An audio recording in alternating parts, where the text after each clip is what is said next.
Well, I think we'll get started. Thank you all for coming this evening. We have a crowded house. It's wonderful to see you all joining our presentation tonight. My name is Pat Phillips, and I'm honored to serve as the president of the board of the Green Mountain Audubon Society, which covers Franklin, Grand Isle, and Chittenden counties. If you receive Audubon magazine based upon your zip code, you're probably and you live within one of those three counties, you're probably a member of the Green Mountain Audubon. We want to thank you for your membership and for the many donations that people have provided and their generosity. These funds have been used to support programs like the one we're going to have tonight, numerous bird outings, and in addition, they've had funded scholarships for students to attend summer camps at the Audubon Center in Huntington, have supported a variety of environmentally related projects in schools and communities, and have funded much needed renovation projects at the Audubon Center. If you're interested in joining, in the chat, I've pasted a link to our website and you can find more information there. We always feel that it's important to note that the Green Mountain Audubon Society recognizes that the region within which we operate has been sacred to indigenous peoples for thousands of years. The Western Abenaki are the traditional caretakers of these lands and waters, and we respect their connection to the region and remember their hardships the hardships they've endured and that continue to endure. And lastly, we give thanks for the opportunity to share this place and endeavor to work to protect it. A brief note regarding tonight's program: should you have any questions, please type them into the chat, and our mistress of ceremonies, will share those with our speaker at the end of the program. So now on to our program.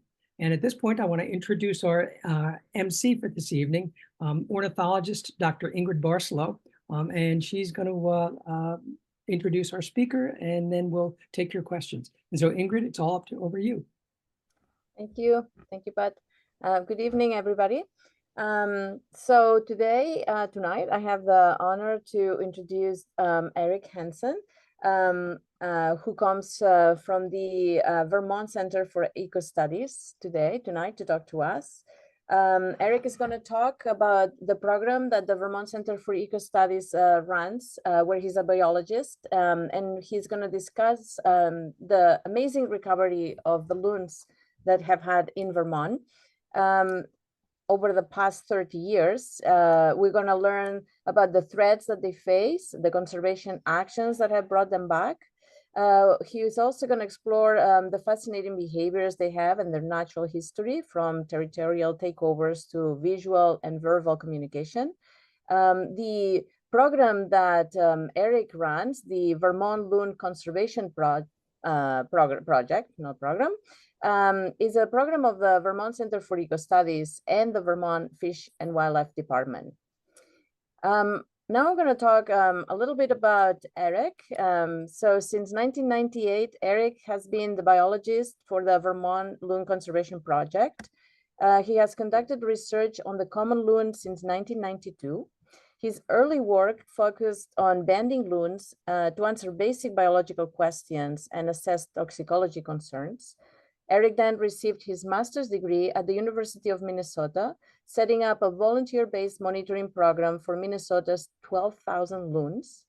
His loon work in Vermont has focused on management around loon nest sites, education of lake users, and making volunteers an integral part of loon conservation in Vermont, a program that has been very successful, in my opinion. We'll learn more about it. He has also taught various ecology courses at Sterling College and for the Rhodes Scholar Program. In the winter months, Eric takes care of the cross-country ski trails at the Craftsbury Outdoor Center. I think that he really likes cross-country skiing. It's one of his passions. And just a couple things about his background education. He got his bachelor's degree in biology, environmental sciences from Colby College in Waterville, Maine, and his master's degree in conservation biology from the University of Minnesota. So with that, I want to welcome Eric to tonight's presentation and looking forward to learning more about loons. Thanks, Eric. Okay, I think I'm on. All right, welcome everybody. It's great to see some familiar faces in the audience, so to speak. I'm just going to do a quick shout out to Bill and Sue Minard down on, well, they live up in Burlington, but on Lake Maury. Cindy Grimes, Eleanor Osborne, Lee Cordnor, who helped with a potential injured bird and gave us some great photographs. Ann Craven is up there. She's actually up from my way up in the Glover area. Chip Wright on Lake Iroquois. That's probably one of the closest breeding sites to this region. And it's been super successful over the past, oh boy, I can't, 8 years now, 7 years, something like that. The Weasons, actually, they're Hardwick folks, so Audubon reaches out quite far. So I'm going to jump right into the program. This is, I mean, it's really a volunteer-based program, and I'm a coordinator of all these folks who chime in and let me know what's going on around the state. We're lucky enough to monitor pretty much what we think almost every pair in the state. And it's just like, we just have one of the best data sets over the last 45 years of a Vermont population. And I'm really excited. Right now, I'm working with some new staff at Vermont Center for Ecostudies, who are really helping us to figure out a I can't even say the word. We're going to have an online platform, but at the same place, we're creating this going to be an amazing database that we're going to be really able to analyze, what's gone on with our amazing growth in this population, how's it going to go in the future. And so we're just excited about all the things that we're going to be doing. There's going to be lots of data that's going to be more available to people and groups, just to analyze what's on your lake or your favorite lake, or where do you want to go visit and paddle for a reason. You'll be able to go to this site and say, hey, this lake needs some surveys. Especially those folks in the Chittenden County area. We don't have a lot of lakes over there. So when you go, it's usually a commitment to get up to the Groton area or get up to the Northeast Kingdom or go down central Vermont. And this data system is going to allow us to really make it easy for you to figure out where do we need some more surveys. And it's a great excuse to go visit lots of new lakes you've never been to before, whether it's a boat or a paddle or just a hike along the shoreline. All right, I think we'll jump into the program. Yeah, put your questions in the chat. Ingrid will consolidate some of them at the end, and we'll go from there. This will take a second.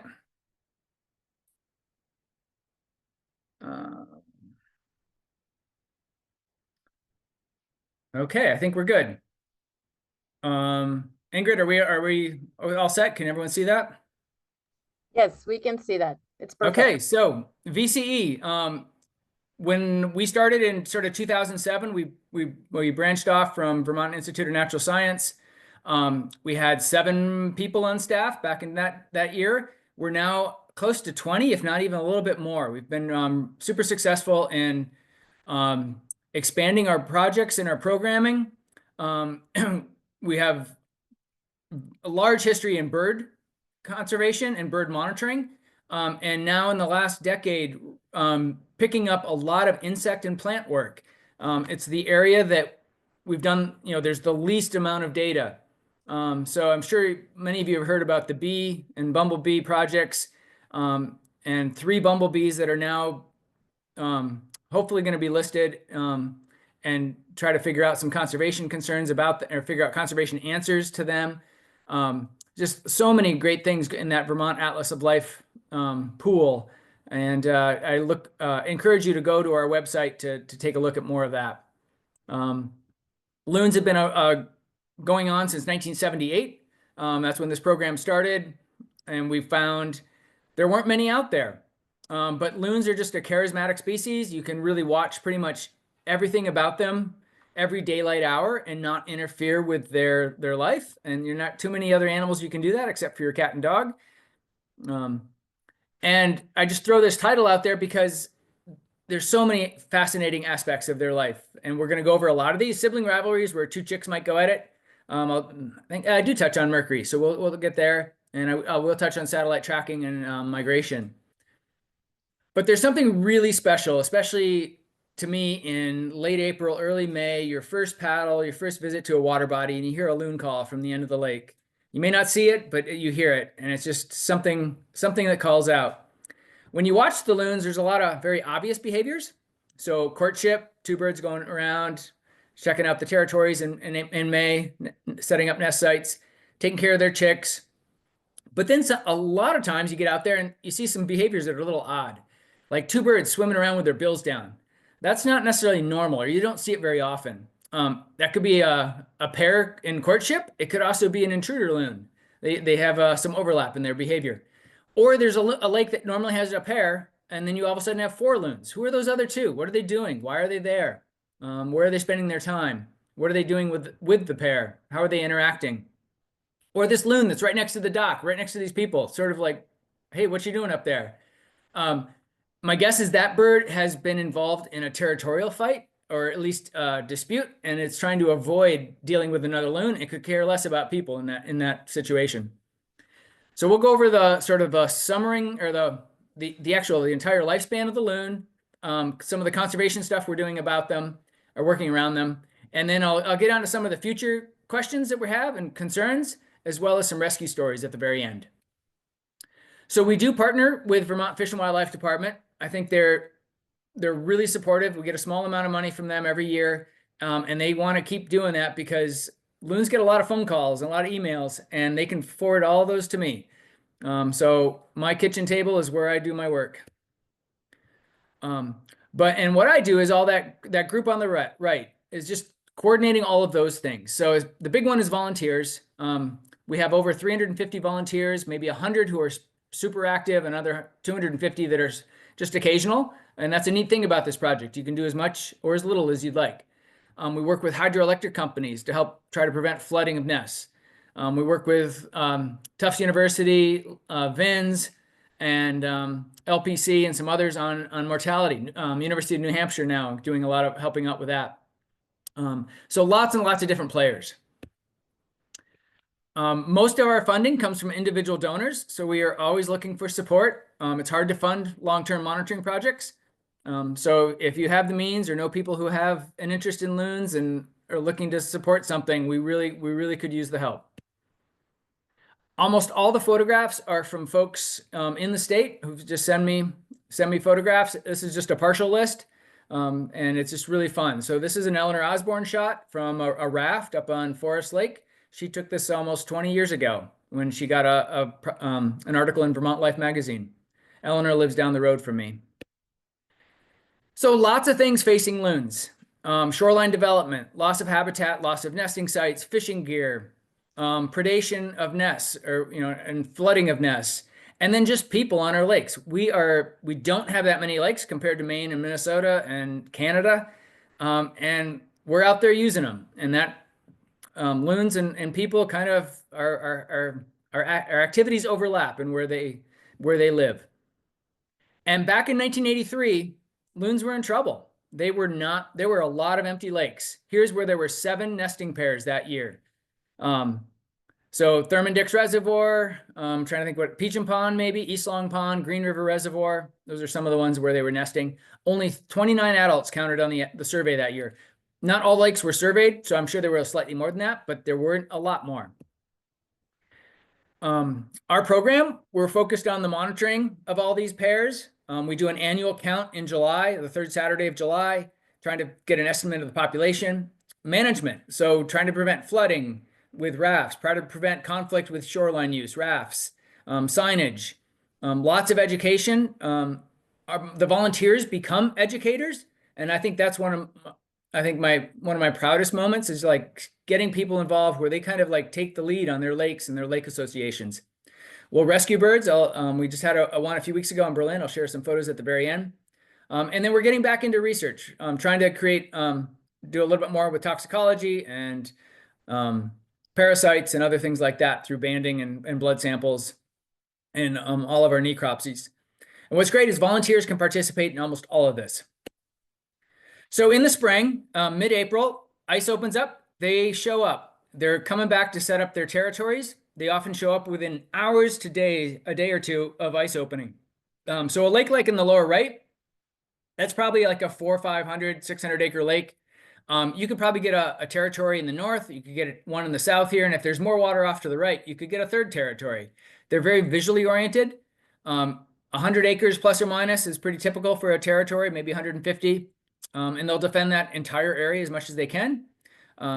So a lake under 200 acres tend to only see a single pair, but you get above that, you can start getting more. They spend a lot of time sort of just cruising the lake, getting to know each other. That's pretty much what courtship is spending time together. They'll look for nest sites. This is copulation on a raft. They'll get intruder loons coming in, third birds. On the picture on the right, you actually have what's called wing rowing. So they're dealing with a third bird and letting them know that that they occupy that. But most of the time, 70 to 83% of the time, both male and female return. But a substantial amount of time, 15 to 30%, there's a switch in one of the mates. What happened? One might have died over the winter. One may have moved to a different lake. We don't know why. Essentially, we may not know why. Or this is kind of the exciting part, is the eviction, territory takeovers, where a third bird comes in and actually wins a spot in a territory and kicks another bird out. Males challenge males, females challenge females. So that picture on the left, you can see their chests are kind of reared up a little bit, especially that middle bird, and their bills are down. There's a very serious discussion going on in that photograph. Those birds are like telling a third bird to this is serious. We're about ready to go after you. It may stop right there and you may not see nothing more, and they may swim together for a little bit and one swims off and that's it. The birds on the right are in high alert mode. Their necks are extended. The one on the right is probably doing a tremolo call, which is the alert call. But then other times you get birds just swimming around together, doing a little circle dance. And it looks like they're just having a little tea party. But there's a lot being said between them, even if it doesn't escalate like these other two photographs. So the average marriage between a male and a female, this is based on Wisconsin data, is only 4 to 5 years. And then there's a switch in one of those birds. Sometimes it'll last just 1, 2, 3 years and you get a switch. And there's one pair in Michigan that was together for almost 20 years. And they are both around and they're in their upper 30s and maybe even their 40s now. Absolutely incredible that they can live that long. We used to say up 20 to 30 years, but now we know they can live to upward of 30 to even into the 40s. They'll have multiple partners over a lifetime, but when they're together, they're monogamous. And the other neat thing about loons is they share pretty much in everything equally. That's sitting on the nest, taking care of the chick, feeding the chick, their own personal behavior, preening, floating around, doing nothing, all of that. It's pretty much equal. Nesting will start in mid-May up until late June, sometimes even early July. We have had early May nests, but that's pretty rare. I really tell volunteers to start doing their surveys May 20th or May plus or minus to get that first check on the old nest site, because they often return to the same nest site, but not always. It takes about a month for incubation. Mom and dad are switching spots every 4 to 8 hours. They'll sit there. It's a long time of sitting on an egg. They can nest at 3, but most of them will return to the region when they're 3 or 4, spending the first few years of their life on the ocean. And then they spend 3 or 4 years trying to figure out where they're going to find a spot in a territory. It takes a long time to find that spot, whether it's starting a new territory or whether it's winning a spot in an existing one. So there's a long sort of lag time before they actually start breeding. They love islands. If you have a lake with an island, that's the first place I look to see if we got birds looking for territories or starting a territory, and then where would they nest. So if they have an island, that's where I'm going to be searching first. Marsh habitat is the next spot, or little spits of land sticking out. They just want to try to get that nest away from the shoreline, even if it's just a little bit of water, to get away from shoreline predators. It's probably the biggest cause of nest failure is shoreline predators, especially raccoons and maybe fox. We will put rafts out. We used to put a lot more for just like enhancing all nesting. Now we're pretty selective and we're trying not to use them unless we really need to. And the main reason would be flooding. We know that the water's going to go up and down like a yo-yo. So Waterbury Reservoir, we put one out where they tried nesting 5 or 6 years ago. Put it right next to where they nested. Didn't use it. Didn't nest for 2 or 3 years. Tried again last year, I think, or the year before. And that one flooded out. Had the raft right there, but they still aren't using it. And so they don't always work. Where some other spots, man, they find that thing within weeks. So it's highly variable. Predation, we used to put them out, but not really anymore because loons are doing so well. We don't need to crank out chicks like maybe we did back in the 90s and early 2000s. The other one is lack of habitat. So if they're nesting right near people and it's causing interference with shoreline activity, or the people are going to cause interference with the loons and cause a failure, then we might consider putting a raft in a quieter cove on a lake. So here are two rafts. Actually, we saw this photograph on the left from Forest Lake, and then the one on the right, I think, is Norton Pond, but taking a guess on that one. But we'll load them up with shrubs, sort of like give them some protection, visual protection. So if a boater comes in or another loon comes in, they can kind of hunker down. And it also helps prevent eagles from maybe nabbing an egg if there's a bunch of shrubbery right there. They lay 1 or 2 eggs. Like a lot of long-lived species, they tend to only have 1 or 2 eggs, and then they take care of their young all summer long into the fall. Versus the duck style of producing 5 to 10 eggs and then hope that 1 or 2 survive into the fall. I throw in mercury, the word here right now, just because one of the things we've seen is mercury is a neurotoxin and it affects behavior. And one of the things is we'll see declines in how much time they spend on the nest. A normal pair is on the nest 95 to 99% of the time between the male and the female, but high mercury birds tend to only be on the nest 80 to 85% of the time. And because of that, you see a lot more nest failure. Other things we see with mercury are just they're with a chick, but they're not feeding the chick. So there's places and we see it more downwind from coal burning power plant emissions. So Eastern Maine, Nova Scotia has the highest mercury levels in North America, and productivity has definitely been seen to be reduced by upward of 40%. And it can be attributed to the mercury. One of the things we do is nest site management. So we're looking for the sites that are more prone to potential disturbance. So this bird on the left is in hiding position. So if you're this close, it's time to back off slowly and let that bird be. But there's just a lot of boat traffic out there these days. It can cause a bird to leave the nest, which makes it prone to predation. Or these guys will find the nest too. But if a loon is sitting there, they may be able to deter one of these predators from getting there. But if they're off the nest because of people, it leaves those eggs open. The other things that can happen is that they rush off the nest and knock an egg, or they're off too long and the eggs cool off.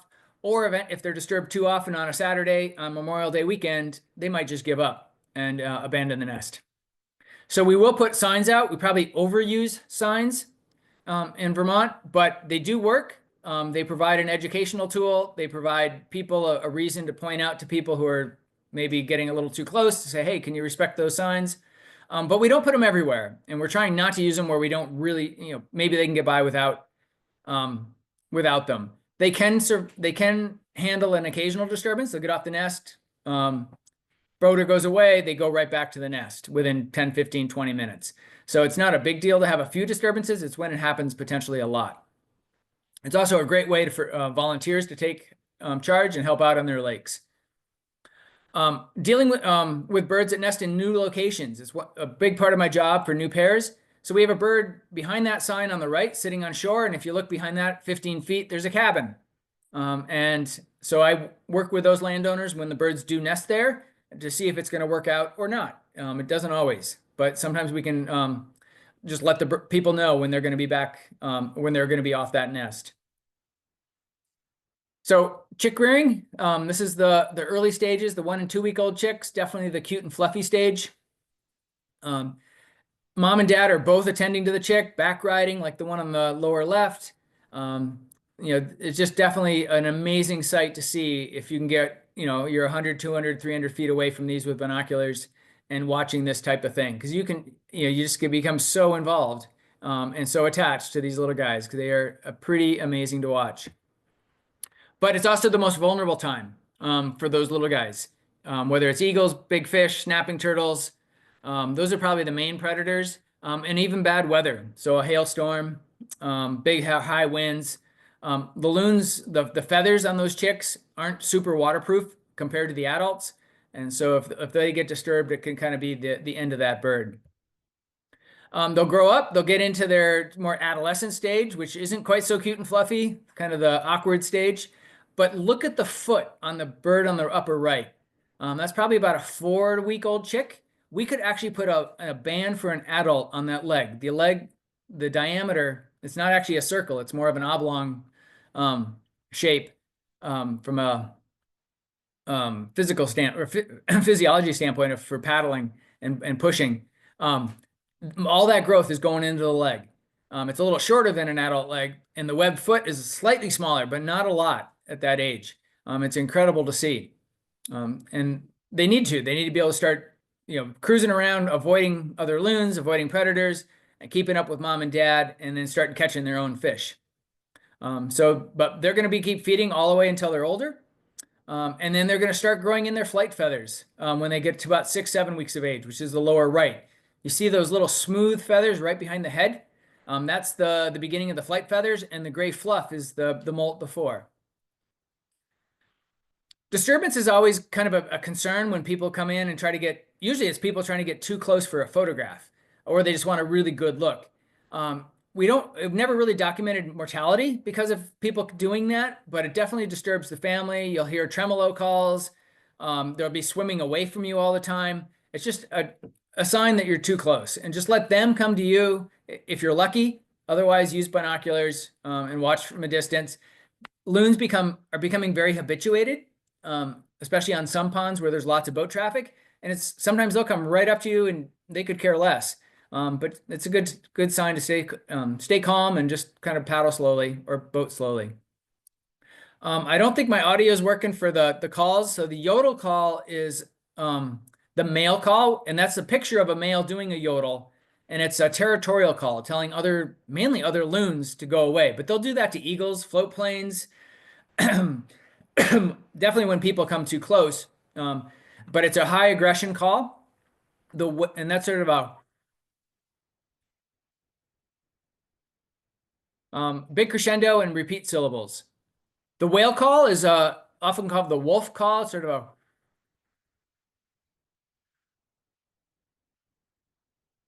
that's a sort of an identification call and what's up, but not a lot of aggression in that or concern. It's more of just sort of checking in with other birds in the area, especially the family. Tremolo is the alert call, sometimes an agitated call. The loon laugh, people call it. Eric, it's also just an excitement. sorry to interrupt you. I don't know if it's me, but I cannot hear the audio. I don't know if others can. No, I don't. The audio is not working. I need to figure that out. But So the I'm way just I'm doing it just by myself. yeah, but I can't hear your call. Oh, okay. Sorry about that. Anyway, the tremolo is the agitated call. It's sort of a loon laugh. And then the hoot is a close proximity call. When they're just sort of in a family group or a group of other loons, and there's a real quiet sort of a hoo hoo type thing. And I put these folks in the picture below because they've done a lot of the research on interpreting what these calls do and how loons use them. But the yodel is one of the more interesting ones with the male, because the bigger the male, the deeper the yodel, and birds know that. If it's a higher pitch yodel, it's a smaller bird, and the bigger the bird, the more likely they're able to hold the territory. A smaller bird is going to be more prone to a takeover. But smaller birds can make up for that with repeat syllables at the end. So if you look up the yodel and listen to it, and it sort of relates to motivation. But essentially they're using yodel, a communications tool, to avoid fighting and to announce their territory, to tell other birds that this is occupied, to tell them to go away and move off. So it's a very important way for a pair to hold and establish to establish and hold a territory. When you do get third birds coming in, they'll just let it swim in a circle. They're getting to greet each other. They'll get to know each other. Oftentimes that's it, and the third bird swims away, and that's it. In the midsummer, late summer, you see more of the groups like below in the bottom shot. We call them social gatherings. They're still gathering information about the pair in the area, but they're also just gathering information about all the loons in the region. Who's strongest, who's weakest, who's who are the pair, where are they, where are they hanging out. If there's a chick present, they often disappear, and we call that stashing the chick. And so there's a chick in that upper right photograph. They'll go hang out near shore until that third bird leaves or the group disperses or moves to another part of the lake. And then the adults will go find the chick and take care of it again. So visual communication, just like audio communication, is really important in holding a territory and letting other birds know what's going on. So less aggression, you'll see these little what we call short dives or join dives, where they're just kind of like hanging out, but there's really not a lot of splashing going on. There's not a lot of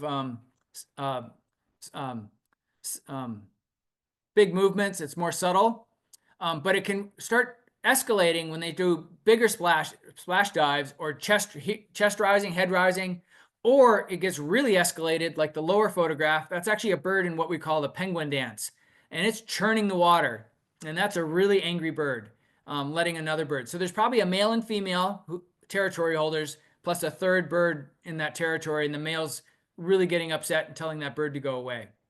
But again, if they can avoid a fight, they might avoid even death, because male loons, especially when it does escalate to a fight, do occasionally kill each other to get that spot in the territory. So here's a shot. We got all sorts of things. We got a male doing yodel in the middle. We have probably maybe the female in the background kind of hanging out. And then we have wing rowing. And maybe that's the intruder.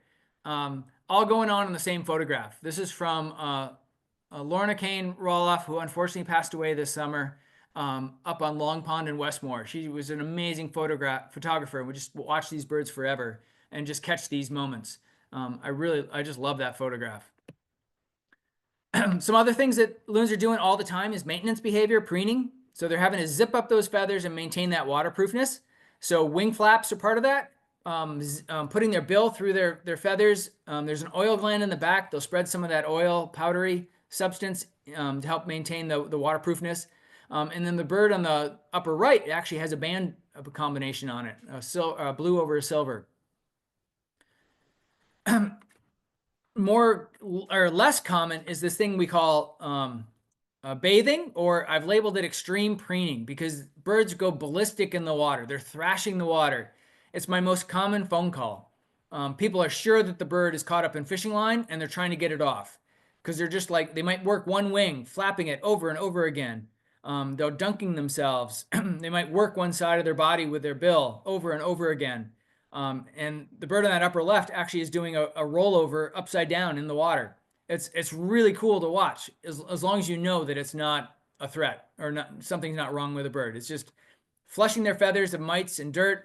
All water birds kind of do this. I've seen a full flock of geese churn up the water all at one time as they all kind of caught on and say, hey, okay, it's time to do our bathing exercises here. So it's kind of neat. It's like relieving an itch. It feels really, really good, I bet. All right, late season. So this would be more August into September. The chicks are getting up to 8-9 weeks of age. Not quite ready to fly, the ones on the upper left. But then when they become really smooth and those feathers are ready to go, they're going to start practicing anywhere between 10 and 14 weeks of age. They're going to start feeding a lot more themselves. And then the parents might actually take off before the chicks do in September or October. And the chicks are kind of hanging out. The parents are going to be heading to the ocean usually in October. Chicks, it's more late October, November on average. But this year we actually documented a chick leave its natal lake the last week of August. So that was really unusual. Usually sometimes small lakes, you'll see them leave in September. But to see them leave that early was definitely a record. Whereas we got other birds that stick around all the way into December, into even January if the water's open. So this is a chick on the lower right. And I should point out, I call it a scalloped pattern. There's a little white along the fringe of each feather. And you can tell that from a 1- and 2-year-old subadult. Those guys are going to be more uniform gray. They're not going to have that little whitish edge to them. So if a subadult does come back early, they usually, again, they're usually on the ocean at that time, but occasionally we do see them show up here. That's one of the differences you can tell. Otherwise, the 1-, 2-, and 3-year-olds do not have adult plumage yet. It's not until they get to 1- and 2-year-olds don't. The 3-year-olds start getting the breeding plumage. Some of those chicks don't make it off. So we have a bird that was stuck in a hole up here on Lake Elligo. We got the fire department involved. They practiced using their airboat, which was mainly for ice fishermen and snowmobilers. But they were able to nab that bird, and that bird got a trip to the ocean. And here's where our birds in New England go. So the circles represent banded birds, and then the squares represent where they were observed again. Some of that is they were observed live, but sometimes it's a mortality event, and that's they were recovered. So that's where the white circles up in Maine. There's the blue ones for Vermont. There's the green ones. Is that green? I'm colorblind with reds and greens. Or is that gray? We're in New York, making their way down. And the black is New Hampshire. The arrows, however, represent a small study that was done of not many birds, like 10 or 11 telemetry birds, where they actually did implants. The black arrows are, not the orange arrows. The black arrows are the telemetry birds. And most of those arrows are single arrow right to the coast. That's a 2-day window that the telemetry unit was reading. So most of those birds are flying from their natal lake to the ocean in one single flight. So making their way from New York down to Long Island Sound, and they're doing it without stopping. So it's pretty incredible. And they probably get there faster than we could drive, because they're probably cruising with a tailwind at 60 or 70 miles an hour. The dotted line way over on the left in New York was a chick. It was the only chick that had a telemetry unit implanted in it. And that bird took almost 2 months to reach Long Island Sound in January, leaving in late November. The orange ones are Vermont birds. Those were banded birds that were then, unfortunately, all recoveries of mortalities down at the Cape, Martha's Vineyard, and Long Island Sound. So you can see where our New England birds go. New England coast is probably not my first choice of where I'd want to spend the winter. You think of nor'easters coming through and just cold, harsh weather. Whereas a lot of other birds go all the way to the Gulf of Mexico, Florida, the Gulf of California, the Southern California coast. Those are more interior North America birds. So where I did my early work in Minnesota, Wisconsin, Michigan, those birds are headed way south, and having to migrate a lot further. What's interesting is those birds that have to fly 500, 1,000, 2,500 miles from Saskatchewan, they're a lot smaller. So a Saskatchewan male, the average weight is 9.6 pounds. The females are 7.3. Compare that to a Maine bird's average weight, 13.2 for males, 10.3 for a female. 30% bigger from mid North America to the coastal areas. So pretty cool. It pays to be big to hold a territory, but you need to be small to be able to migrate that far. There's been a 16-pound male, I think, from Nova Scotia, caught and banded. And the Saskatchewan birds are the smallest. In the winter, they actually go through a full molt, and they become flightless for a few weeks to a month, February, March. And this is an adult in the lower picture on the ocean. All right, so that kind of closes the loop for they'll come back in April up this way. So future issues, mortality, we're still seeing lead cases. Again, I'm working with VINs and doing our necropsies and local vets to get x-rays. We're seeing a slight increase in aspergillosis, which is a fungal disease. We're actually having some cases of malaria show up in the last decade. Is it going to be large scale, small scale? We're not sure yet. Luckily, it hasn't taken off since the first case back in about a decade ago. But it's a southern disease that we're seeing now in northern climates. Climate change is a big one. Lake ecosystem changes is one of our big concerns. How is it going to affect the food availability? Are we seeing more? Is it this warming of the environment? We're seeing more aspergillosis and malaria. There's other parasites and diseases that we're trying to track. A big one is nest flooding with these big, huge rain events. I'm going to talk about that more in just a minute. Reduced water clarity because of these flood events. Heat stress, as well as late ice formation and birds sticking around too long, all the way to the point where they're molting and they can't fly if they wanted to. So to help with some of this work, we're actually intentionally catching and banding loons in the summer, taking blood and feather samples, putting bands on them. We'd use a big salmon dip net, big spotlight, and it takes a lot of people to help out. Always fun to kind of hang on to those little chicks. Quite a bigger challenge to hang on to an adult and get a blood sample out of the leg at a vein there. But we'll be testing for mercury, malaria, aspergillosis, and we've started to test for PFAS and some of the other chemicals that are out there. Mercury is just, loons are a great sort of bird to follow. And if you go from Alaska to New England, you can see how much mercury increases as you get to the East Coast.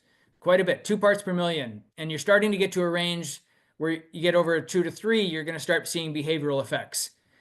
In New England itself, Vermont is on the low end, and that has a lot to do with our soil types and the pH and the type of bacteria that allows for mercury to become available in the biosystem or bioavailable. Whereas more acidic environments in Maine and Massachusetts, you see higher mercury. In lower acid or low acid, higher, more neutral, you see less mercury being available in the system. It might still be in the lake, but it's just not getting into the food web. Climate change. So here we already went through a few of these. I think I'll skip this and move on to the rain part.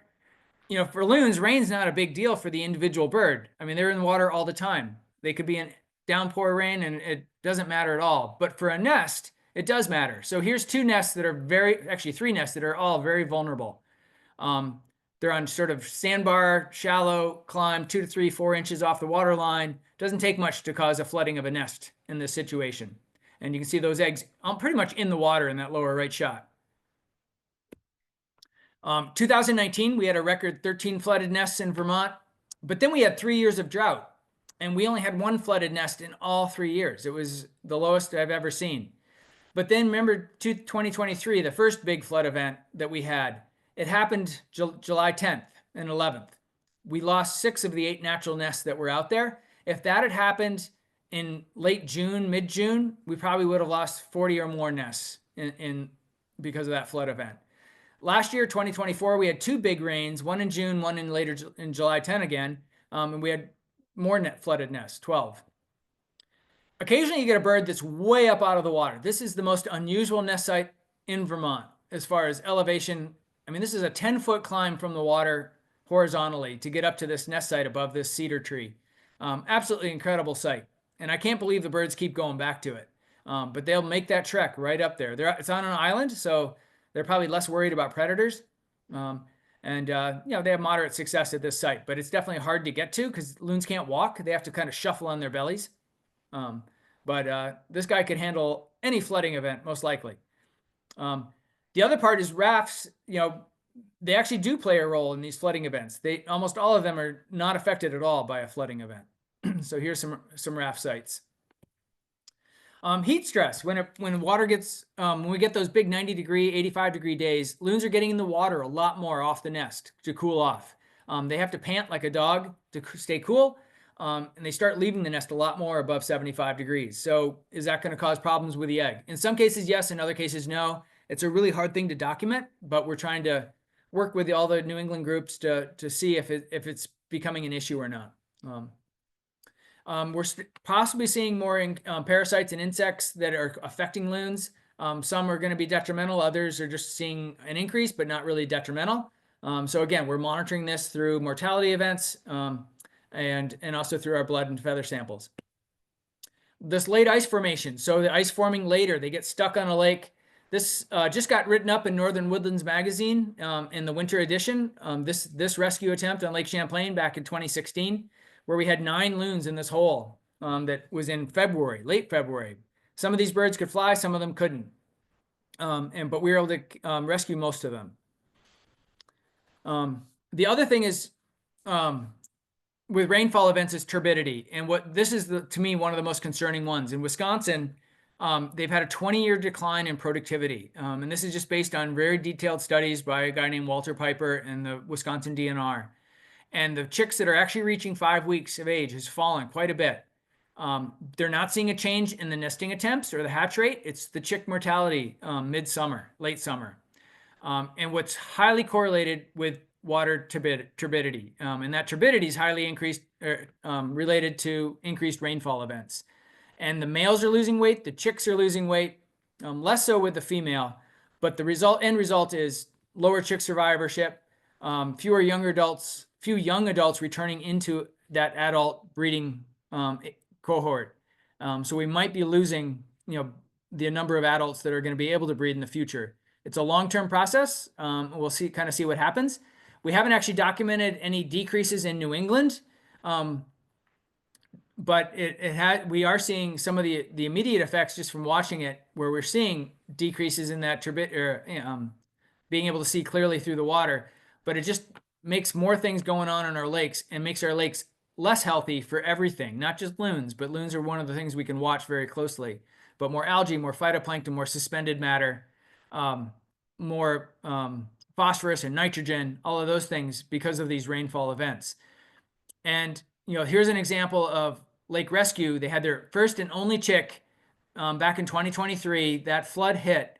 The water, you couldn't even put, you couldn't see your paddle, you couldn't see your hand. It was absolutely looked like pea soup. The adults left right away. They could not feed, and the chick died 5 days later. It was a combination of an infection and starvation. And so is that happening more often? We're getting a few cases of malnourished chicks showing up. And one of the concerns is that water clarity is the issue.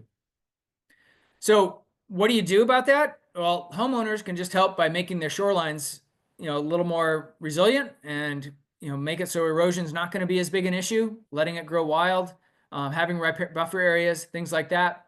Working with your towns and dealing with ditches and roads coming, or streams coming in, and what's being carried in those streams. So there's lots of things we can do on a scale on that level. But obviously the big, huge events are going to have, catastrophic events, results. And there's not a whole lot we can do except start dealing with the climate change issue as best we can. Fishing gear, unfortunately, is still an issue. It's always going to be. Loons, they'll take live bait, they'll take lures, and there's more loons out there, so there's more of them taking that. So we're always seeing some issues where we can help them, other ones we cannot. Lead is still out there, and the reason we know that is through necropsies, where we actually analyze what's going on. We take an x-ray of what's going on. This bird on the lower right actually has fishing line right around it. So that was an obvious case, but was it lead or was it just the fishing line or both?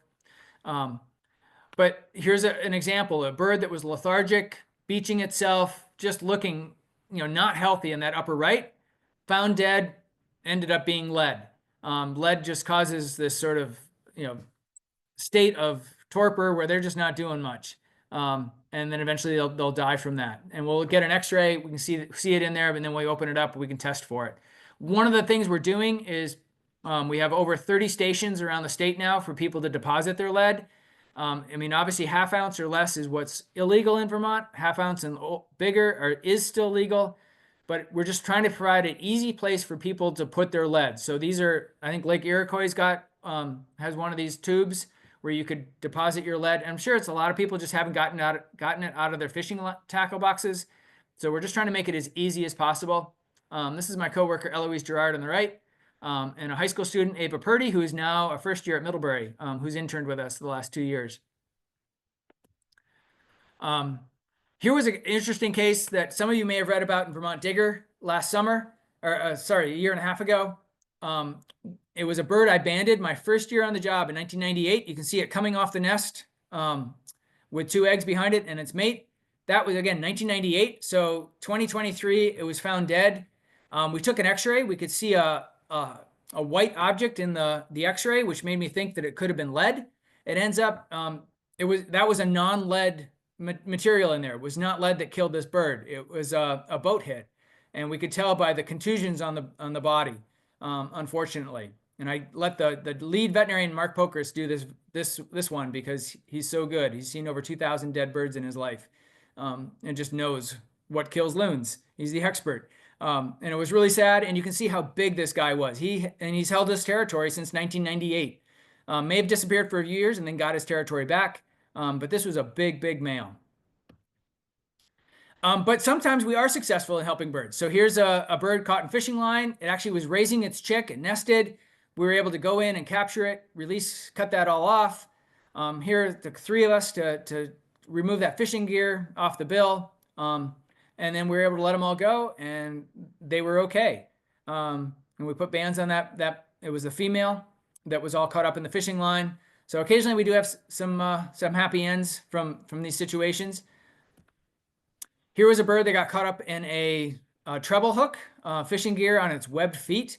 You can see the lower on the left side, you can see the hook toward its rear end. Both feet were caught up in that hook.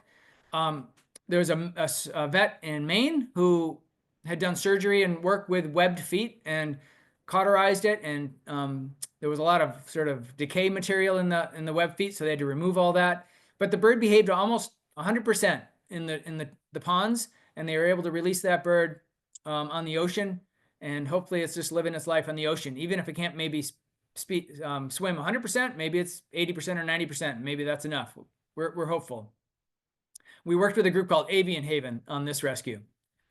And then just December 26th this year, or well, last year, my first rescue with a gill net. And you can, if in this picture on the left, you can see the birds on the left poking up in that hole.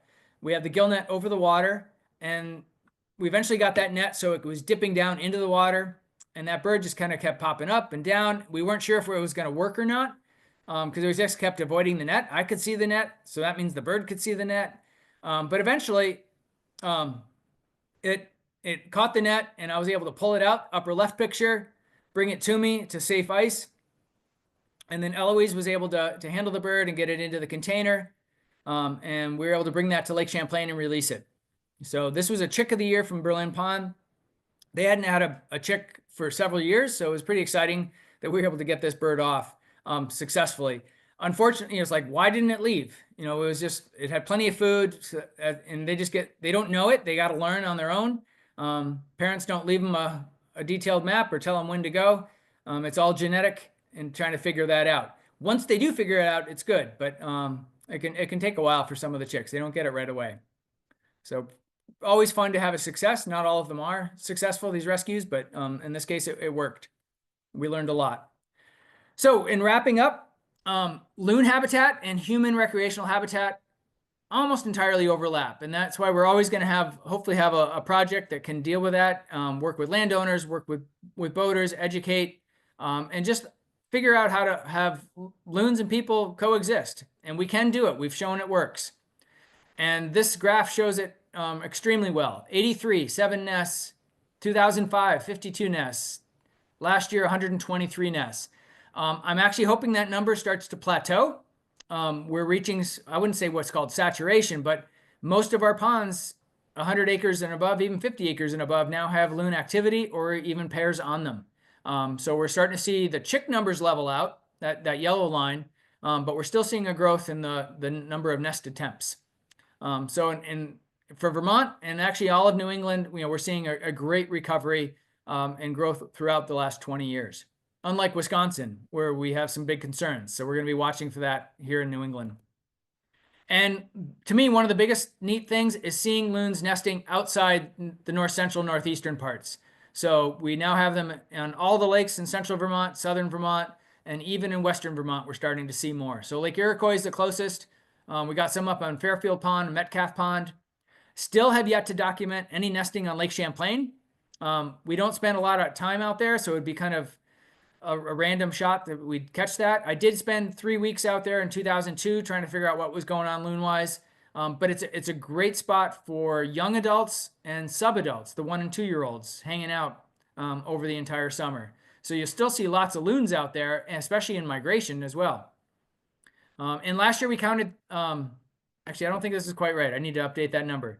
I think it's more like 374 loons. I think I did a misprint here. For our annual count. So we're approaching 400 adult loons in Vermont compared to 30 to 40 back 40 years ago. All right. So we're doing great right now in Vermont. We need to keep our lakes healthy. And those are the kind of things of working with Vermont DEC on their Lakes and Ponds Division, working with lake associations, and just getting people to be really aware of what they can do to help their lakes and advocate for that. I've just been given a lot of testimony on wake sports. It's just another stressor that our lakes do not need, and we're hoping that it'll get even limited more on a bunch of lakes. It's a sport that is meant for oceans and Lake Champlain maybe, but not our small lakes. And loons are just one little part of that. And, loons are just one of these species that touch so many people. This is a local resident. We asked her, she was really interested. She came along on a rescue of a chick from Ricker Pond. The bird was a little bit weak, so we were actually let her handle the bird. And, that moment has probably, changed her life in a lot of ways. Just being able to handle that bird and what's that going to do to her future. So, and let alone the loon's future. So we are, again, looking for support. Go to the vtecostudies.org. If you want to volunteer, have a list of lakes to go to paddle and explore or boat, email Eloise or I at loon@vtecostudies.org. And love to have people involved. Even if we have a lot of people involved on one lake, it doesn't matter. The more the merrier as far as I'm concerned. Interesting shot, but it's just like a loon's adopted a duck. They lost their chicks within a few days. They came across a mallard, a wayward mallard, and they raised this mallard for 6 weeks until they separated ways. No one knows the true outcome, but that mallard was almost adult size back riding at one point in late July before it disappeared. But really amazing what can happen in the animal world. So that's just kind of a fun, interesting shot. This is from about 4, 5, 6 years ago in Wisconsin. All right, I'm gonna stop there. We'll do some questions that Ingrid has composed. Thanks, Eric. Thanks. That was really good. Very, very, very interesting. What a success story and what a network you have of volunteers all across the state. So yes, everybody feel free to put your questions on the chat. We have one question so far. Are other northeastern states seeing similar increases in loon populations as you're seeing here in Vermont? Yep. New York and New Hampshire have the most sort of detailed studies like ours, and following pairs, and looking at where they're nesting and all of that. Ours is the most dramatic, but we also have the smallest number of lakes. So even though we're up at close to 400 lakes, 400 loons, there's 800 or 900 probably in New Hampshire. There's 1,500 plus in New York, and then there's 3,000 or 4,000 in Maine. Maine doesn't follow, except for a few subsets. Aren't follow. They have a few subsets where they're doing productivity studies like we do, where we follow nest sites, but otherwise they do an annual count. Mm-hmm. Mm-hmm. Oh yes. So do you mind putting the screenshot of the contacts again for people to see that while we ask the questions? Let's see. How do I do that? I think I'm gonna go into the chat and just put Loonette. Or if you want to share again, and it was your just slide or the one before. I'd have to share the screen again, but yeah. I'm gonna put it in the chat too. Okay. Here's the email to send me direct. It's okay. loon@vtecostudies.org. And then I can put share.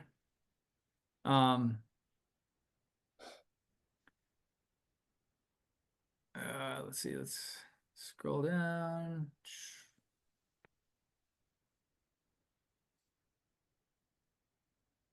We'll get there.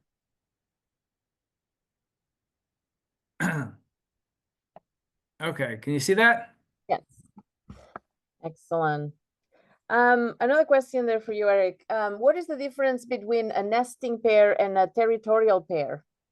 So about 80% of the time, a territorial pair is where you have a twosome together, they're defending the lake or it's part of a lake. And in a given year, about 80% of all territorial pairs actually nest. About 20% of the time, the pair takes the year off. Why do they take a year off? Sometimes it's because there's been a switch in the mates. It takes longer for a new pair, or even an existing bird plus a new one to kind of establish their hierarchy amongst the local loons and figure out each other. It's that whole courtship period. It's a territorial establishment. So there can be, even though there's still a pair on that lake, they may not nest. They may not nest because of high water or low water, and their nest site that they've used for 5 years just isn't accessible or that good of a site anymore. And so they've lost their nest site, and so they just don't figure out where to go. So there's always a bunch of pairs that do not nest, and so they would still count as territorial pairs, but they're not nesting pairs. Excellent. Once the chicks are grown, do families still recognize each other, or do they become future territory threats? Likely the latter. Again, I'm going to give a little detail. Wisconsin, there's a guy named Walter Piper who's banded over 2,000 loons, and he has a staff of 3 or 4 people, and he's actually expanded now into Minnesota. And they'll spend 2 to 4 hours on a lake following a pair plus any other bird they find. And because so many are banded, they kind of know who the intruders are, who the pair is, and they can figure out all of these sort of interactions that way. It's just amazing what they've learned to figure out. What was the actual question again? If they can recognize one. Okay. Growing. Yeah. So he's rarely ever documented a chick actually interacting with their parents. But they do tend to return within 20 to 40 miles of their natal lake, but they always tend to go sort of nearby. I think there's been 1 or 2, maybe 3 cases of inbreeding where a chick is actually mated with one of the adult, but it's really, really rare. And it's doubtful that they recognize each other. Very interesting. Another question there. Your thoughts on the possible herbicide application in Lake Bomasan, I'm not sure I'm pronouncing that right. Yeah. Or other lakes for treatment of milfoil, any loon effects? I mean, it's one of those things. It's like the forever chemicals or other, some of them are going to have an effect, others are not. And it's one of those things that the laboratory tests have not shown, at least as far as I've read, major concerns with animals of this size. But what is it? I mean, I don't know what it does to insects. I haven't read the details on that. It also, some of these effects are going to be would take 50, 60 years of chronic exposure, or maybe 10 or 15 years of chronic exposure, like every year, all summer long, to have a negative effect. Whereas a one-time exposure for a few months and then it dissipates, might not have an effect on their life. But again, is that something that then happens? Something happens 5, 10 years ago that is undetectable. I mean, we would never know the cause-effect relationship. So it's a tough one because, milfoil can change a lake's ecology pretty drastically.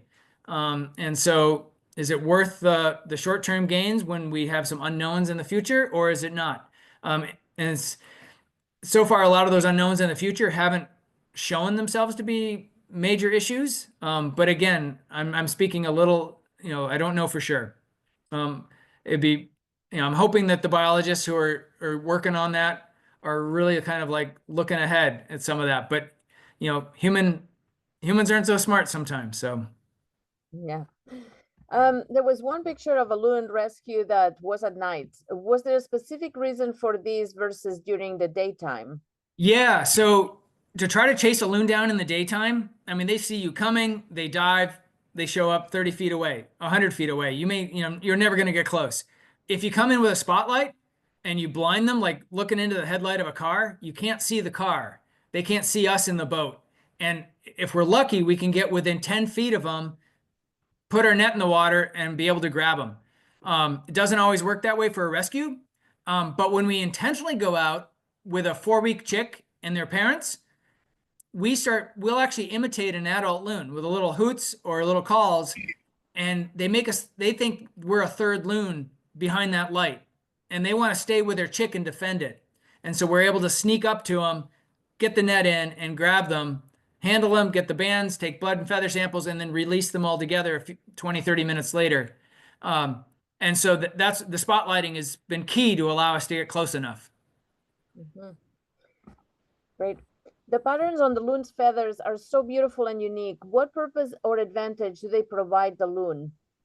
So the best example I have of this is I forgot my binoculars at home, and I was looking for a loon pair. I knew the pair was there. I was seeing one loon on the water, and I'm like, "Where's the other loon? Loon, it's got to be on a nest somewhere." And that's one of the keys of if you see two birds all of May and into June, and then all of a sudden you see one for 10 days. Again, it might just be based on 2 or 3 surveys, but like, where's that other loon? You know, the pairs should be there if they're there. And so I'm just scanning the shoreline, and as I head out, this is on Wolcott Pond, where they move nest sites a lot. And I thought, was that a little boulder? No, it wasn't anything. And I go out, and there's only one loon on the water, and I search all the existing or previous nest sites from the past 5 years. No one's there. I come back to the boat access. The spot where I thought I saw a little boulder was actually the back of the loon, head down in hiding position. But it's like a zebra. Those feathers broke up the pattern enough with the little grasses, and I couldn't see. I mean, I could not see that bird with the grasses. If it had just been out on a point, it would have been easy, plain as day to see. But you mix it in with some grasses, and yeah, it can be hard to see. One of the things, this might be a useful tool for AI, is actually looking at the neck pattern. Can loons actually help identify each other through the neck pattern? Neck patterns are unique. We can't tell who's who and what's what with that yet, but there's a chance that loons can. They don't have to call to each other. They don't have to you have their voice and their frequencies and their high, low, longer, shorter. They might be able to just look at that neck pattern or something else on the bird and be able to tell who's who. Mm-hmm. All right. I swim in open water on a lake near the Maine, New Hampshire border. Are there times loons join me? There are times loons join me for a half a mile or more. Once a raft of 13 swam with me. Can you comment on this? What were they thinking? Yeah, so they are, they're aware of everything going on in the water. Think about being in a car and you see like a fox on the side of the road. You can actually watch it because they don't recognize that car necessarily as a threat if it's not moving. And the same thing with a boat or a kayak.